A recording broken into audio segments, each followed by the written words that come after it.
जय हिंद दोस्तों, सबसे पहले आप सभी को नए साल की हार्दिक शुभकामनाएं। आज की दो सबसे बड़ी ब्रेकिंग अपडेट। 8वें वेतन आयोग को लेकर कर्मचारी संघ नाराज हैं। क्या रोड पर 8वें वेतन आयोग पर मीटिंग की जाए, उनके लिए ऑफिस तक तैयार नहीं है। डीएडीआर को लेकर एक बड़ी खबर आई है। डीएडीआर 60% होगा या 61%। एआईसीपीएनआई के ताज़े आंकड़े हैं तो दो बड़ी अपडेट है। 8 सीपीसी 6 महीने क्यों काफ़ी है, इस पर कर्मचारी संघों ने पे पैनल के सामने क्या बात रखी है, सरकार पर आरोप क्यों लगाए हैं। तो सबसे पहले डीएडीआर की खबर को कवर करते हैं। देख सकते हैं all India consumer price index AICPIN के आंकड़े 31/12/2025 से जारी किए जाएंगे, यानी कि 31/12/2025 को ये आंकड़े जारी किए जाएंगे। इसमें एआईसीपीआईएन के आंकड़ों के कंज्यूमर प्राइस इंडेक्स जो होता है हर महीने निकलता है, उसी के आधार पर आपका डीए और डीआर बढ़ता है।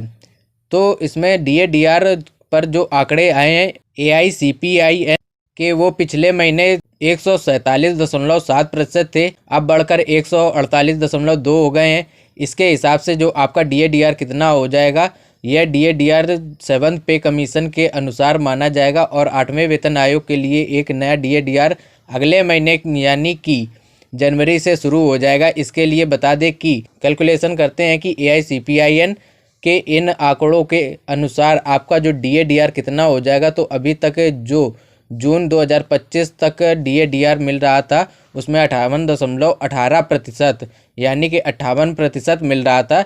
इस पर जुलाई के आंकड़े आए हैं तो 58.52 डीए-डीआर हुआ। अगस्त में डीए-डीआर 58.49 हुआ, सितंबर में 59.31 डीए-डीआर और अक्टूबर में 59.60 हुआ। नवंबर में जो आई है वो 148.2 एआईसीपीआईएन, उसको अगर कैलकुलेट कर लें तो यानी कि 59.49 डीए-डीआर हो गया, यानी कि लगभग 60% डीए-डीआर हो गया। 58 से 2% की बढ़ोतरी हुई। अभी तक दिसंबर 2025 में एआईसीपीआईएन के आंकड़े आने बाकी हैं। इन आंकड़ों को अगर मैं कैलकुलेट कर दूं तो 60% डीए-डीआर हो रहा है, क्योंकि अभी 59.49 है और एक महीने का जो आ जाएगा तो यह लगभग 60.25 तक बन जाएगा, यानी कि जो राउंड फिगर इसको 60% डीए-डीआर 7th पे कमीशन मिलेगा। इसके बाद 8 पे कमीशन की दर लागू होगी और वो जो अब अगला जो होगा डीए-डीआर वो 8 पे कमीशन के अनुसार दिया जाएगा। ये 8वें वेतन आयोग के अनुसार मिलेगा। ये 60% डीए-डीआर जो होगा वो 7वें वेतन आयोग में कैलकुलेट माना जाएगा और जो नेक्स्ट जो डीए-डीआर होगा वो 8वें वेतन आयोग में माना जाएगा। सबसे बड़ी बात तो यह है कि 8वां वेतन आयोग अभी तक गठित हुआ, लेकिन उसको अभी एक कार्यालय ऑफिस तक नहीं दिया गया है। जागरण बिजनेस के मुताबिक 8 पे कमीशन में अभी तक ऑफिस निर्धारित नहीं किया गया है। जो पैनल गठित हुआ है उनका अभी ऑफिस तक नहीं निर्धारित हुआ है। यह आरोप लगाए गए हैं जो कर्मचारी संघ, उन्होंने ये आरोप लगाए और कहा है कि सरकार चाहे तो 8वां वेतन आयोग 6 महीने में ही उसे लागू कर सकती है और गठित होने के बाद रिपोर्ट दे सकते हैं, लेकिन सरकार की मंशा कुछ दूसरी है। 8वें वेतन आयोग को बने 2 महीने बीते हैं, फिर भी अभी तक ऑफिस निर्धारित नहीं हुआ है। सैलरी बढ़ने से पहले कई सवाल खड़े कर दिए गए और ये जो सवाल खड़े किए गए कर्मचारी संघों ने किए हैं और उनका मानना है कि सरकार जानबूझकर ऐसा कर रही है। 8वां वेतन आयोग को लेकर देश भर के केंद्रीय कर्मचारी और पेंशनर में उत्सुकता बढ़ती जा रही है, लेकिन इसके साथ ही एक चौंकाने वाली हकीकत सामने आई है कि 8वें वेतन आयोग जो 8 पे कमीशन का गठन हो गया था, टर्म्स ऑफ रेफरेंस भी जारी हो चुका था, लेकिन अभी तक आयोग का अपना ऑफिस ही नहीं मिला है। तो यह दावा ऑल इंडिया एम्प्लॉयड फेडरेशन के राष्ट्रीय अध्यक्ष मनजीत सिंह जी ने जागरण बिजनेस के खास बातचीत के दौरान यह बात बताई है कि उनका कहना है कि सभी अभी तक ऑफिस ही नहीं मिला है, तो मीटिंग कहां पर और किसके साथ करेंगे। सरकारी टाइमलाइन पर नज़र डालें तो तस्वीर साफ दिखती है कि जनवरी 2025 में केंद्रीय कैबिनेट के 8वें वेतन आयोग को मंजूरी दी गई थी। इसके बाद 28 अक्टूबर 2025 को आयोग के गठन का आधिकारिक ऐलान हुआ था। इसमें 3 नवंबर 2025 को टर्म ऑफ रेफरेंस जारी किया गया था मौजूदा 7वां वेतन आयोग 31 दिसंबर 2025 को खत्म हो चुका था। ऐसे में 8वें वेतन आयोग 1 जनवरी 2026 से लागू होने की संभावना जताई जा रही है, लेकिन मंजीत सिंह पटेल के मुताबिक जमीनी हकीकत यह है कि आयोग के पास अभी तक कोई तय कार्यालय नहीं हुआ है। उनका कहना है कि जब ऑफिस ही नहीं है तो बातचीत किसके साथ और कहाँ होगी? क्या सड़क पर बातचीत की जाए? जब वेतन आयोग गठित हुआ उनके लिए ऑफिस ही नहीं है तो हम किससे मिलने जाएं?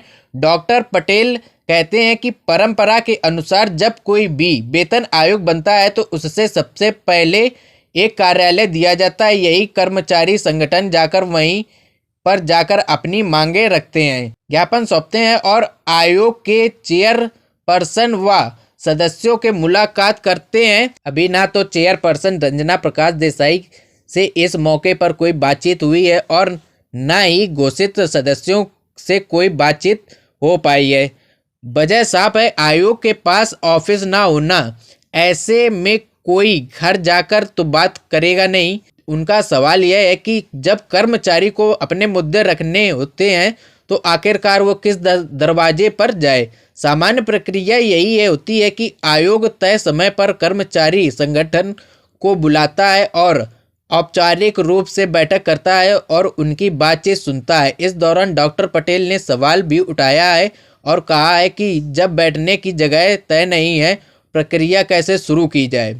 सिर्फ ऐलान हुआ है, सेटअप अभी तक बाकी है। मंजीत सिंह पटेल का कहना है कि तकनीकी रूप से आयोग का गठन हो चुका है, लेकिन व्यवहारिक तौर से अभी सेटअप अभी खड़ा होना बाकी है। उनका आरोप है कि गठन ऐलान के 2 महीने हो चुके हैं, उसके बाद नवंबर दिसंबर बीत गए हैं, फिर भी अभी तक आयोग की जगह निर्धारित नहीं की गई है, ना ही उन्हें बैठने की जगह मिली है। मंजीत सिंह पटेल ने सरकार पर भी गंभीर आरोप लगाए हैं। उन्होंने कहा है कि सरकार जानती है कि वेतन आयोग को अपना काम पूरा करने के लिए लगभग 6 महीने काफ़ी हैं, लेकिन इसे जानबूझकर खींचा जा रहा है। उनका दावा है कि इसके पीछे राजनीति वजह है, क्योंकि उत्तर प्रदेश के विधानसभा चुनाव में यह मामला अटकाया जाना है, क्योंकि ये जो कर्मचारी संघ में है वो काफ़ी बड़ी मात्रा में कर्मचारी देश में है और उनका फ़ायदा सरकार लेना चाहती है।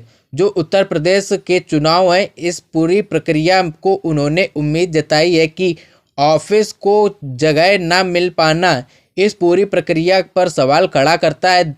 यह देखना है कि सरकार कब तक आयोग की ज़मीनी तौर पर काम शुरू करने लायक ढांचा तैयार करती है। अभी तक उनके लिए ऑफिस नहीं है तो कर्मचारियों संघों की अभी तक कोई मीटिंग भी नहीं हो पाई है और यह सवाल बिल्कुल सही खड़ा हो रहा है कि आयोग के पास अभी तक ऑफिस क्यों नहीं दी गई है। जब ऑफिस ही नहीं होगा तो मीटिंग कहाँ पर की जाएगी, यानी कि काम कहाँ से शुरू किया जाए? जब तक उन्हें ऑफिस नहीं मिलती है कोई मीटिंग नहीं होगी। आप लोग भी कमेंट करके बताएं क्या ऑफिस मिलना ज़रूरी है, क्योंकि बिना ऑफिस के कैसे काम होगा। थैंक यू एवरीवन, जय हिंद।